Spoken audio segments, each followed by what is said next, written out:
Hey guys, so I'm back. Did a little work on the 372 last night, and I also put back together a 550 for a customer. I poured it for him probably about a year ago. Had some starter issues. Bought a couple new parts. No big deal. Really good running saw. So I've never had to do clutch springs before, and basically what I just figured out, if I just take my pliers like this and pull it apart just a little, I can just slide it right in like this.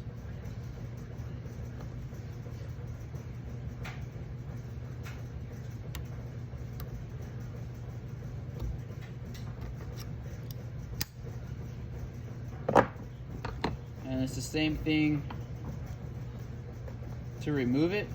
I just came up with this on my own. Honestly, I was trying to figure out how to do this easily. It took me a second to get the first spring out. See how easy that was?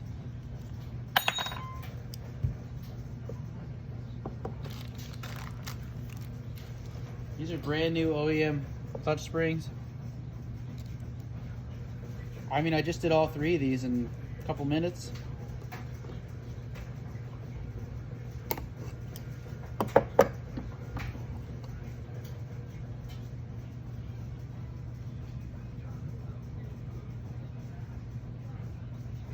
Hopefully it works.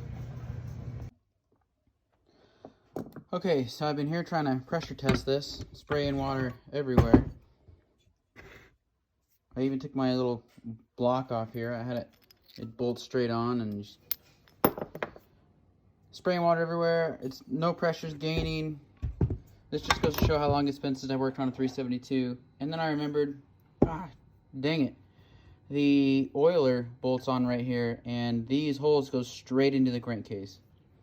And sometimes too, you might have to put the clutch on to hold this sleeve down nice and tight over that little O-ring. But this is where it's nice and it's handy to have different sized hardware, because the hardware for the oiler is a little long to just straight put these in here. And I like to do it without the oiler on. That way I can see this area really well. Otherwise it's hard to see. And if there's ever going to be a spot that's going to leak on these things after rebuilding them, it's right here. I'm having a heck of a morning. I just spent 15 minutes looking for this cable. Turns out I threw it in the trash with a bunch of other torn bags. I looked high and low. Okay, so I got the OEM throttle cable, brand new operator presence lever and trigger, and I reused the spring and the pins from all OEM stuff. Honestly, I don't think the pins that came out of it are any issue. Even the spring looks fine that comes out of these things. I find it easiest to put these back together. It's hard to see, but this piece down in here has to get on top of the trigger piece underneath of it. It's what stops it from coming up until you push the operator presence. I find it easiest, leave both pins out, get your spring in there, get the operator in there, pull the trigger down, and then put it underneath of this. Otherwise you're trying to get this to get on top of the trigger, and it's really hard to do. And I really find it easy if you leave that pin out, pull it down, get stuff situated, then put the pins back in. It's really hard to explain, and it's just something you got to do on your own. I mean, there's a couple other YouTube videos I've seen that I had used in the past, and you just can't explain it. Even the diagrams from Husky aren't very good. You just have to do it. But like I said, I think it's easiest if you leave both pins out. Well, here's where I'm at. I've got the flywheel side all done. New coil cable here.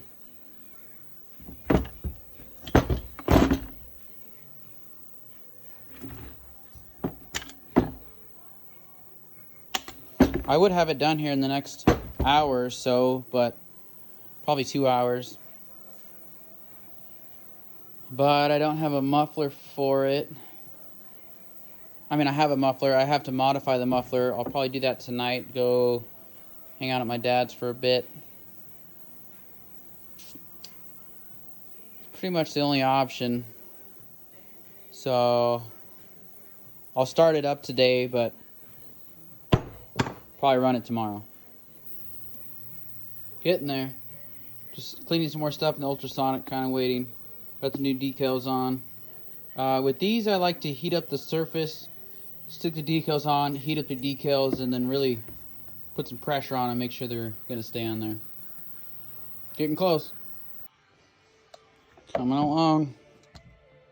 Basically brand new. Super clean. No dirt on this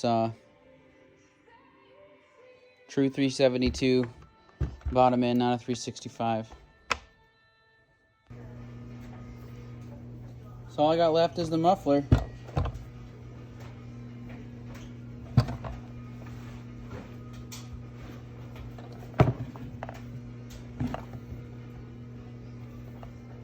Basically a brand new saw.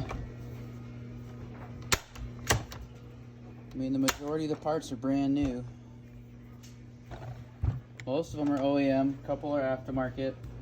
Stuff that's not really able to cause catastrophic failures, anything like that.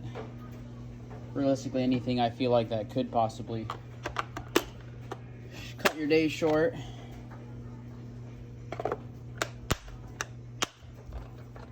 Extra 10 horsepower right there on that sticker. Ooh, I gotcha. Went through the starter, new pull cord, new decals, flippy caps. All the hardware is brand new. Nothing's gonna be stripping on you. You know, the spikes and the full wrap, brand new. New bar nuts. You know, new kill switch, wires, choke lever, clutch drum, clutch springs, bar plate. Everything was thoroughly cleaned.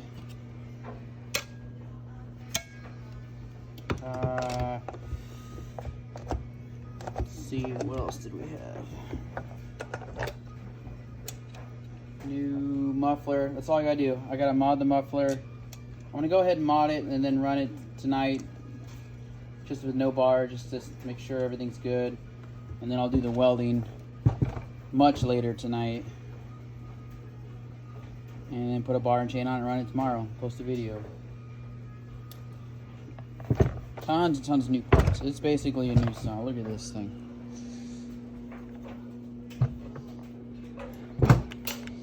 My guess is right around 200 PSI. On the muffler now. So I'm working on the muffler now.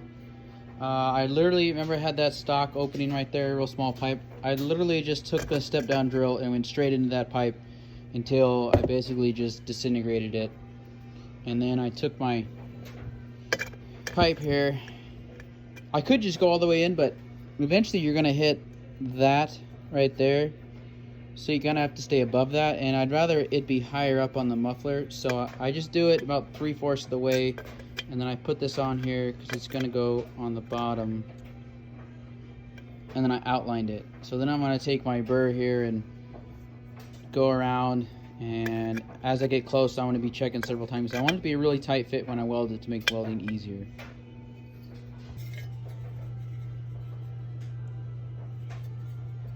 There we go. Everything is port matched. Muffler gasket, heat shield. This fits in here real tight, which is perfect. I'm gonna end up kind of ovaling this to about there. I'm gonna put it in my vise and squish it a bit because as you get it in here, it you can't really see that. It hits that pipe right here, and I'd like for this to be more pointing level. See, it's pointing down right now. I'll oval that a little bit just so I can kind of push this upward. But I just gotta weld that and repaint it and we're good to go. Okay, so I decided to go ahead and give it a run here real quick. You'll see right after this is going to start it up. This is in there so tight, it's not going anywhere. It's basically done. I just got to weld it. So here comes that video.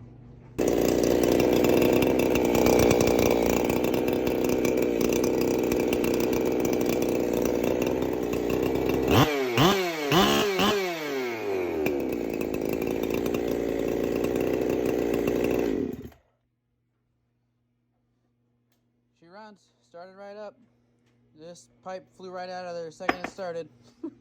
I thought it was kind of funny. That's just how anxious I am to run it. Alright, I just gotta weld this pipe in there and put a bar and chain on it.